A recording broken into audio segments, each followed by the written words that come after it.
So prior to the start of the 2014 season, you signed a $100 million contract. Mm-hmm.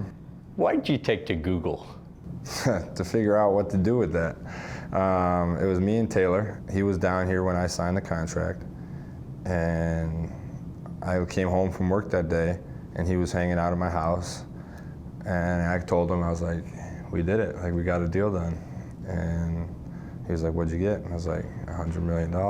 And what did he say? And we both just looked at, like, he's from Pewaukee, I'm from Pewaukee, we've been friends forever. And we both just kind of like looked at each other like, I got $100 million. And it was just the craziest, stupidest grin, like, just like, this is the most absurd thing ever.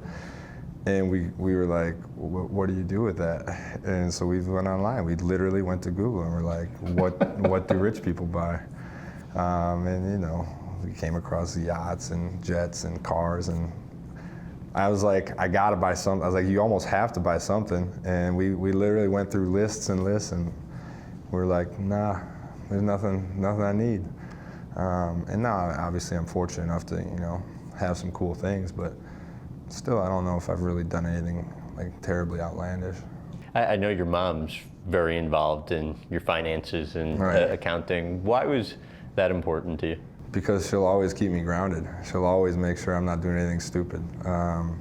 She is the, you know, she worked her way up from being a secretary at her company to being the vice president of her company.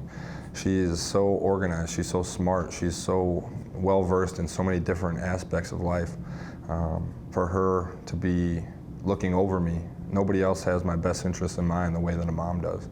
So she is the #1 person I always go to for anything, because she wants what's best for me first. And in a world where everybody wants a piece of you, everybody wants your money, everybody wants your name, everybody wants to use you, there's really only 2 people that truly have the best interest for me at heart out there, and that's my mom and dad. So that's why I go to them for everything. What do you think they taught you about money growing up?